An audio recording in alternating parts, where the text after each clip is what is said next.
O Senhor esteja convosco. Ele está no meio de nós. Proclamação do Evangelho de Jesus Cristo segundo Marcos. Glória a vós, Senhor.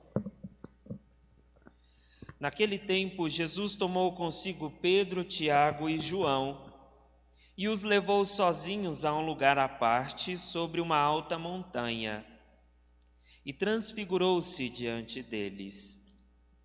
Suas roupas ficaram brilhantes e tão brancas, como nenhuma lavadeira sobre a terra poderia alvejar. Apareceram-lhe Elias e Moisés, e estavam conversando com Jesus. Então Pedro tomou a palavra e disse a Jesus: Mestre, é bom ficarmos aqui. Vamos fazer 3 tendas, uma para ti, outra para Moisés e outra para Elias. Pedro não sabia o que dizer, pois estavam todos com muito medo.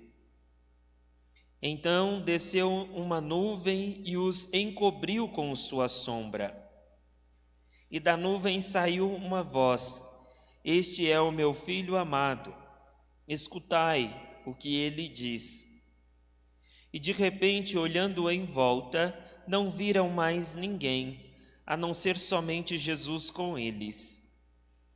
Ao descerem da montanha, Jesus ordenou-lhes que não contasse a ninguém o que tinha visto, até que o Filho do Homem tivesse ressuscitado dos mortos. Eles observaram essa ordem, mas comentavam entre si o que queria dizer ressuscitar dos mortos. Palavra da salvação. Glória a vós, Senhor.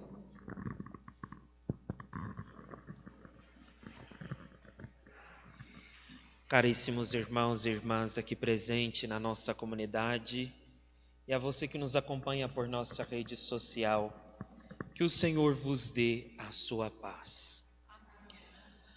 A palavra de Deus, dirigida a nós, tem como pano de fundo apresentar a nós a transfiguração do Senhor.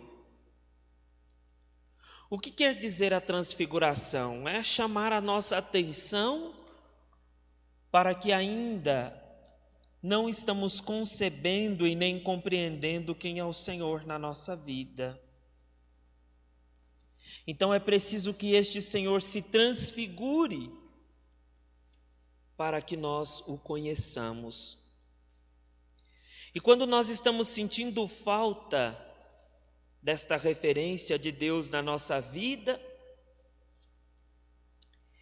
provavelmente é porque nós estamos muito ocupados com outras coisas que vão tomando o espaço de Deus na nossa vida. Então, antes de qualquer coisa, é preciso percebermos o que tem tomado o espaço de Deus. E aí nos é apresentado esta primeira leitura. Abraão, com seu filho, o filho da promessa, o filho esperado, a esperança da sua descendência, parece que começou a tomar conta e o espaço de Deus na sua vida. Parece que aquele servo ficou um pouco cego e distante da misericórdia de Deus, distante de Deus. E daí o que o Senhor faz? Lhe chama a atenção. Vem cá, está tudo bem? Então, como prova do seu amor, me oferece o teu filho, o teu único filho. Agora imagina a cabeça daquele homem.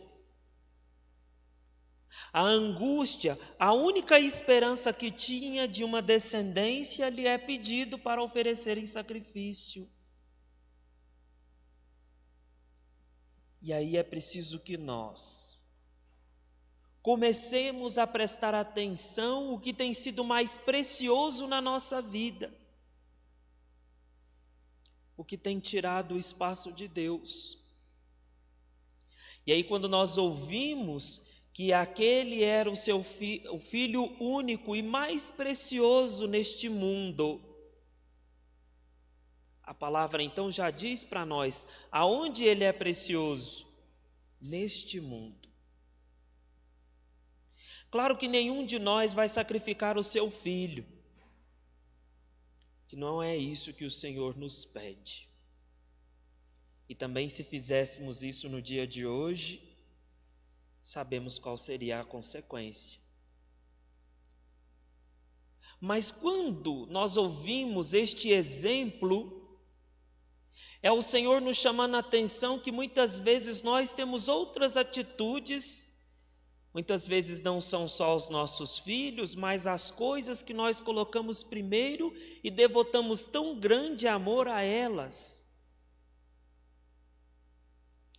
E aí a forma de chamar a atenção do Senhor é tirar aquilo de nós. Por quê? Para que os nossos olhos se voltem para o Deus único e verdadeiro. Então, se nós estamos tendo uma outra atitude, e essa não está nos fazendo perceber a Deus, cuidado, porque Ele pode chamar a sua atenção. E aí nós temos o belo ditado: se a gente não converte por amor, a gente se converte pela dor. Mas não é isso que o Senhor quer. Ele quer que nós, de livre e espontânea vontade, façamos uma adesão a Ele. E aí aquele pai, com muita dor, angústia, tristeza, faz o quê? Ouve a Deus e faz conforme Ele lhe pediu. Leva o seu filho para ser sacrificado e dentro dele, no meio da angústia, a confiança de que Deus não deixará com que isso aconteça. E de fato o Senhor não deixou. E quando aquele homem atento, angustioso, ouviu e deu uma resposta ao Senhor, o Senhor o respondeu: não faça nada contra o teu filho, porque já percebi que você é temente, que você me ouve, que você confia em mim. Agora, por causa da sua atenção, do teu respeito, a sua descendência será numerosa. E aí o Senhor coloca as estrelas e a areia da praia, incontável. Então esse é o preço de quem confia. Por mais angustioso que seja um pedido ou um sacrifício que precisamos fazer, se de fato ouvimos a Deus, a sua resposta é generosa. Ele não desampara. E Ele nos dá muito mais. Então o Senhor multiplicou a sua descendência por causa da sua obediência. E aí quando nós ouvimos a segunda leitura é o contrário. Um Deus que nos amou a ponto de entregar aquilo que lhe era mais precioso, o teu Filho único. E o porquê que Ele fez isso? Por amor, porque nós não merecíamos. Porque o nosso coração é ganancioso, é orgulhoso, apegado. Volta e meia nós quebramos esta aliança, nós vamos fugindo do amor de Deus e ainda o culpamos quando alguma coisa nos acontece. E porque nos criou por amor e porque nos ama, nos deu aquilo que lhe era mais precioso para dizer que também nós pertencemos a Ele, somos caros. E que precisamos retomar a aliança. E aí aquela primeira confiança que Abraão teve. É a confiança que na segunda leitura nós precisamos ter. Porque quem confia em Deus, mesmo que a dificuldade bata na nossa porta, não estará sozinho, estará sempre conosco. E aí, mais uma vez, quando nós não estamos compreendendo o que o Senhor quer de nós, o que Ele faz, Ele nos pega, leva à parte para se revelar, transfigurar, para mostrar verdadeiramente quem Ele é, assim como Ele fez com os seus discípulos. E daí fica a pergunta para nós: por que Pedro, Tiago e João? O Senhor poderia ter pegado qualquer outros discípulos, mas pegou estes, porque estes ainda não tinham compreendido o projeto do Senhor. Então nós estamos aqui numa assembleia de chamados. Muitos de nós estamos aqui, alguns porque acreditam, outros porque têm medo, outros porque querem fazer uma adesão sincera ao Senhor. E aí, mesmo assim, o Senhor continua fazendo o convite. Então, primeiro, a figura de Pedro. Pedro é aquele que, quando o Senhor começa a falar da sua realidade, da sua missão, que Pedro diz: Senhor, isso não vai te acontecer. O Filho do Homem vai ser julgado, condenado à morte, vai ser rejeitado, morrerá, mas ressuscitará. E o que Pedro diz: isso jamais vai te acontecer. Então ele não compreende, ainda está naquela dimensão humana. E o que o Senhor diz: afasta-te de mim, Satanás. Você não pensa como Deus. Os teus projetos não estão ligados ao projeto de Deus. Então, o que Pedro tem dentro de si? A visão de um Messias a partir da sua condição judaica, ligado aos poderes terrenos. Então, é inconcebível que alguém tão grande seja rejeitado e morto. Ele nem ouviu o último dado, a ressurreição. Depois, Pedro também é aquele que na última ceia não permite o Senhor lavar os teus pés. E aí, quando o Senhor explica, Pedro, desesperado, como muitos de nós: não, então não só os meus pés, mas me lava por inteiro.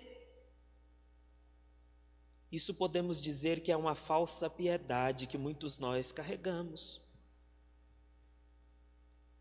Queremos fazer uma adesão desesperada por Deus. E o que o Senhor diz: quem já tomou banho, basta somente os pés e as mãos. Então não era simplesmente um rito de purificação,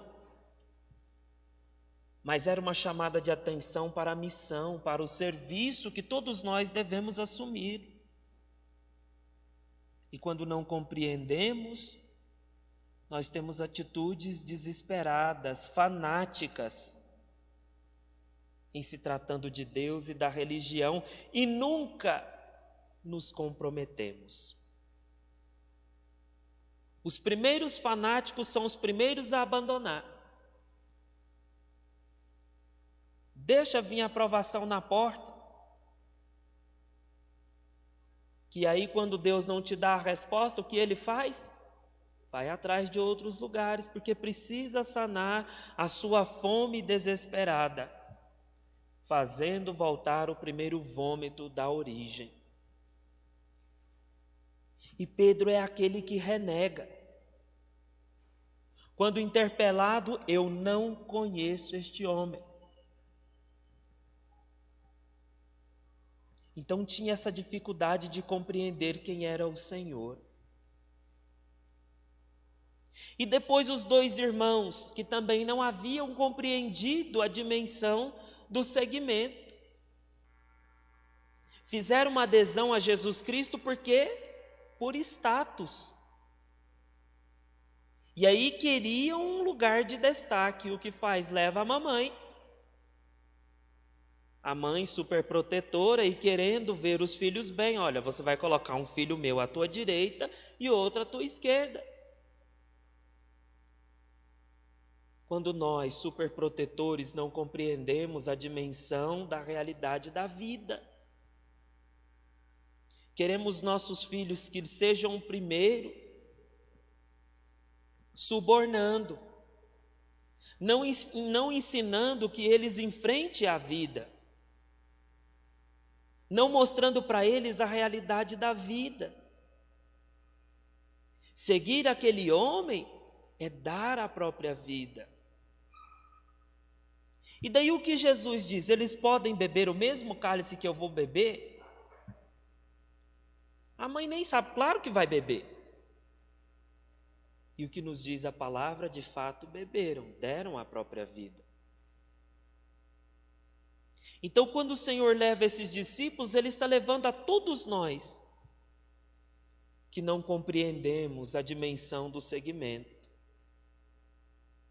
Ou somos fanáticos demais,